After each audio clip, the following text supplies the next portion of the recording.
Salut à tous et bienvenue sur la chaîne YouTube de Camo Hosting. Aujourd'hui, je vais vous parler de la différence entre un hébergement mutualisé et un hébergement VPS.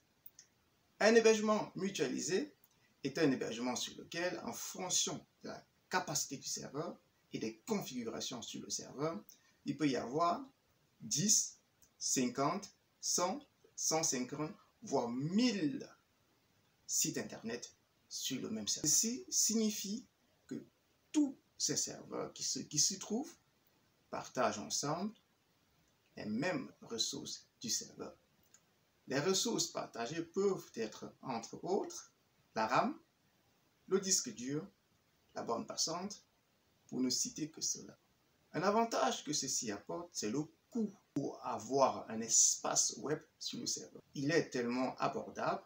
C'est d'ailleurs la raison pour laquelle nous, à Camo Hosting, nous offrons déjà à partir de 10 000 francs CFA seulement un hébergement mutualisé avec nom de domaine inclus.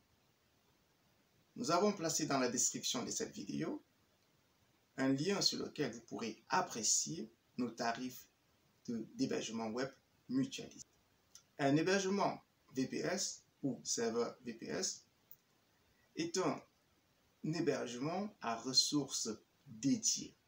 À ne pas confondre avec serveur dédié, parce qu'un VPS, certes à des ressources dédiées, mais c'est un serveur virtuel, privé, comme son nom l'indique, c'est-à-dire un espace qui se trouve dans un serveur physique, avec, je précise encore, avec des ressources dédiées, ce qui marque une grande différence entre un hébergement VPS et un hébergement mutualisé. Ça veut dire que les ressources qui sont mises à votre disposition sont entièrement les vôtres. Vous ne les partagez avec personne.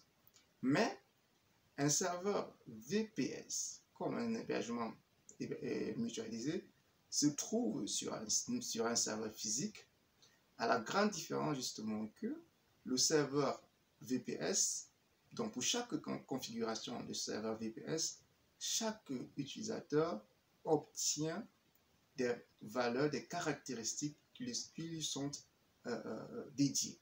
Alors ces caractéristiques naturellement sont comme la RAM, le disque dur. De manière automatique, serveur VPS apporte en matière de performance un meilleur résultat qu'un serveur mutualisé. J'espère que à travers cette vidéo, j'ai pu étayer votre antenne sur la différence entre un hébergement mutualisé et un hébergement VPS. Si vous avez des questions supplémentaires à ce sujet, n'hésitez pas de nous les poser en commentaire. Si vous avez aimé la vidéo, je vous prie de bien vouloir vous abonner à notre canal pour ne pas rater nos prochaines publications. Sur ce, je vous souhaite de passer de très bons moments et à très bientôt.